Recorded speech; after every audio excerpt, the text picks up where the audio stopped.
welcome. I'm so excited um, to launch my first video and to welcome you. Welcome. Welcome to Fearless Lady Videos. All these videos will be geared toward women, young ladies, whether you are married or not, and it will be some lessons slash wisdom that I have acquired through my years of being married, and I know that if not all of you, most of you will get something out of them that could help you enhance your marital life. If not, help you prepare for your marital life. I'm looking forward to hearing from you. I need you to subscribe, give me some thumbs up, thumbs down if you don't like it, and send me some comments. That will be really appreciated. Can you ghost out your spouse, or can your spouse ghost you out to a point where intimacy is 0 to none? So let's tackle this topic. Can you ghost your spouse out to a point, or can your spouse ghost you out to a point? Sometimes we don't pay attention or we don't think about those kind of stuff. After we get married, we are more like, okay, I'm married, that's my husband, and I'm married, that's my wife. So I don't need to go the extra mile. I don't need to go do the same work that I did to get my wife, or do the same work that I did to get my husband. We are married, so I don't have to do so much. That's a myth. Yes, you have to. Actually, I believe that we have to do much more than we did before in order to keep the woman's going, to keep being intimate, to keep on loving and cherishing each other. I'm not saying that all that, we have to do a lot to keep our marriage on track, but we have to do a lot to make sure that what attracted me to my husband, or what attracted my husband to me, is still alive. Does that make sense? It's still alive to a point where I'm looking forward to seeing his face. I'm looking forward to see him and stuff like that. I realized that after you get married, whatever attracted you to your husband, or attracted your husband to you, becomes the very thing that turn around to be a hindrance in your marriage. It's crazy. That's the way it is. So, when we were courting or dating, I'm not talking about me, I'm talking about in general. When you are courting or dating, everything is cute, everything is beautiful, everything is fantastic. You are the best. I mean, you can do wrong. Where can you go wrong? That's the way it is. Like, let's say you go to to a movie theater with your boyfriend, and then you happen to fall asleep. He will give you his shoulder to fall asleep on, and if you drool all over him, he will say, oh my gosh, she drools all over me, that's beautiful. Or if the boyfriend were to put his head on your chest, you would like, oh my gosh, this is so romantic, this is so beautiful, oh my gosh. And if he draws, it's no problem. But after you get married, you wonder what happened. Because the second your husband look at you on the bed, or you look at your husband on the bed, and you should drool all over them, and gunks all over their eyes, and they don't look so cute anymore. And you are like, ugh, why? And your husband will say, why is she drooling all over the place? Always drooling. Ugh. And you would look at him and say, man, why did I marry him? He's not so cute after all. It's crazy. It's crazy. And that's what happens after you get married. And then you have to remember why you fell in love in the first place. You have to remember why you are married to that person, and separate the drooling, the gunks, the yawning, the stinking breaths. All these, you have to separate them from the one that you love. It's like having a child.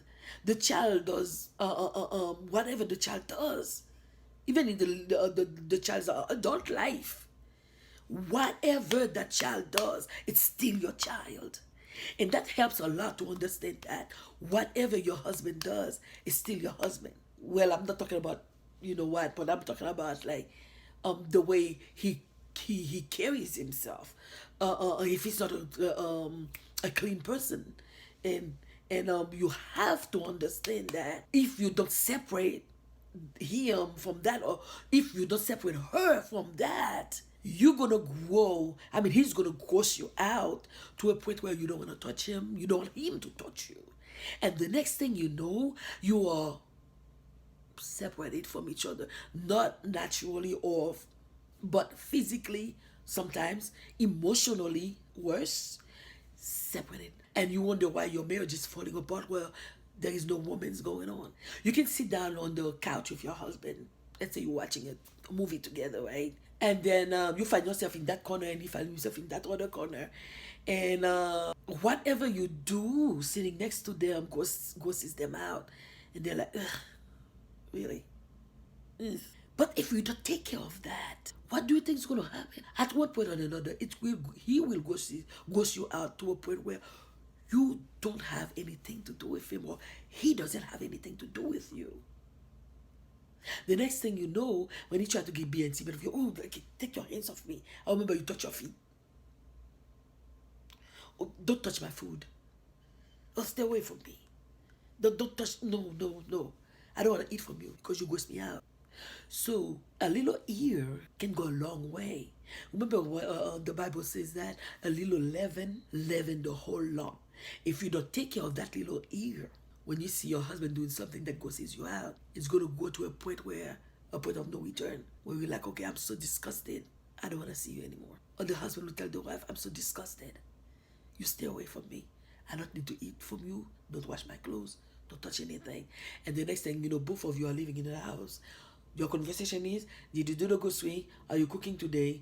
That's all there is to it. But when you find yourself saying ear for something that your husband is doing that grosses you out, you need to say, hon, we need to talk. When you do this and that, you ghost me out. And the husband will tell the wife, when you do this and that, you ghost me out. Then yeah, there may be some conflict at that time, where word will be flying back and forth. Well, you ghost me out too, you ghost me out, you ghost me out, you ghost me out, you ghost me out, you ghost me out. Yes.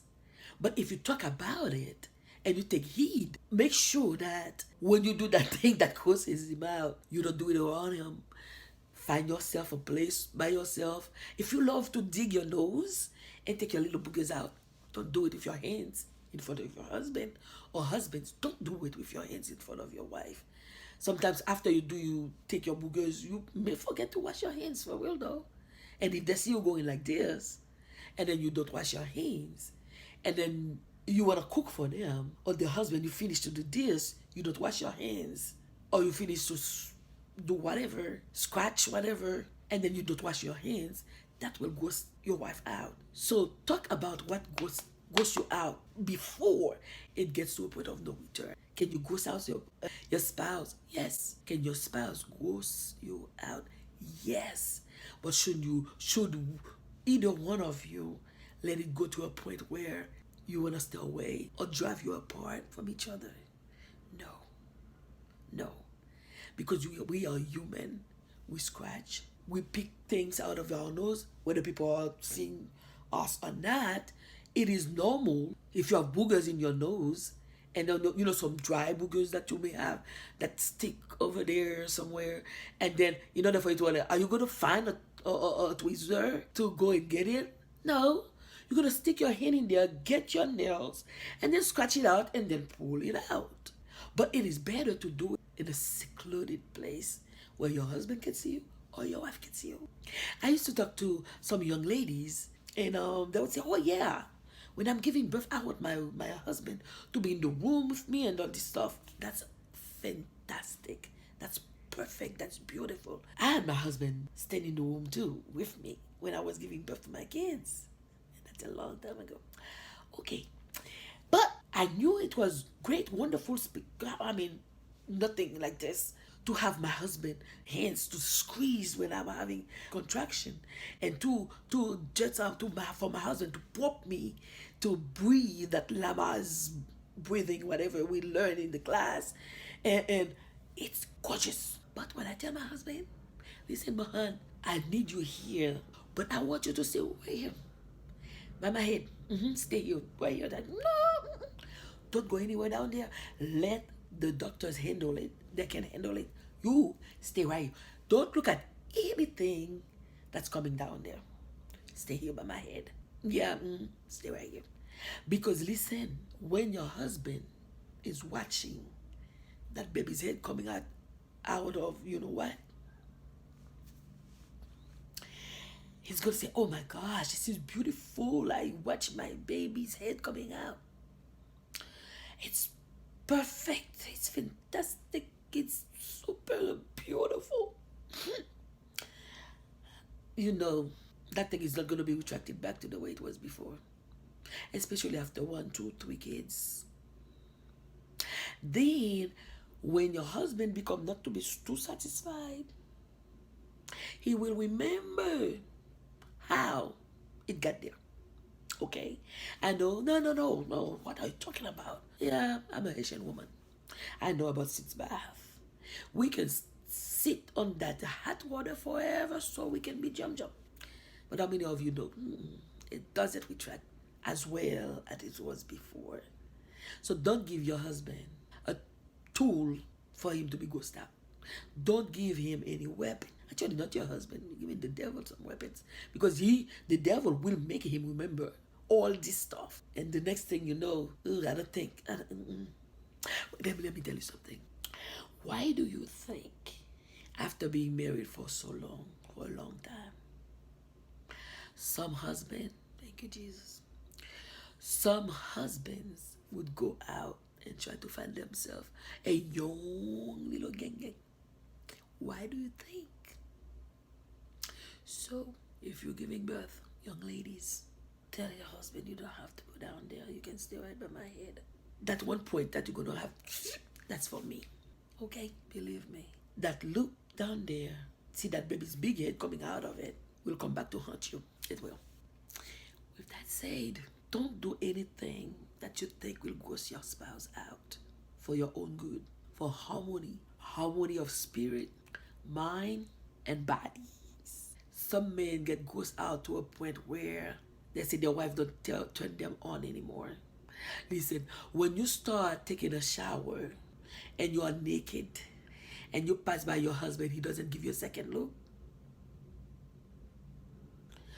Or your husband take a shower, he is naked, he's passing by you, you're not even curious to see how he looks anymore. There's a problem. There's a problem. And you, let me tell you something. You know the Bible says that some demons you can cast them out with prayer. Some of them you have to fast and pray. If you want to spend a long time fasting and praying, try your best not to ghost your spouse out. Because you're going to be on your knees so many times. Trying to pray to see if your woman's, if you rekindle your woman's. It's not easy, guys. And I'm being real with you. This is my first video, so I need some thumbs up. If you disagree, we will agree to disagree. Give me some thumbs down and give me some comments. And plus, subscribe. That one, I don't negotiate. You need to subscribe. Subscribe. And then we will talk about some other topics next time. And, another thing. Yeah, there's always another thing with women, right? Another thing. If there is, if you have some issues that you would have to get clarification for, or you have some subjects that you would like me to tackle with you, I promise you I will come back to it, okay? All right? So, stay on top. Stay on top, okay? I'll bring you more next time. See you next time. Enjoy the video, and if you don't, just let me know why you don't. And if you see some ways that I could improve, let me know, because nobody's perfect, and we can always learn. Have a blessed day, or blessed night, blessed afternoon, blessed midday. Enjoy yourself. Until next time, God bless you, and really, I love you. God bless. Bye-bye.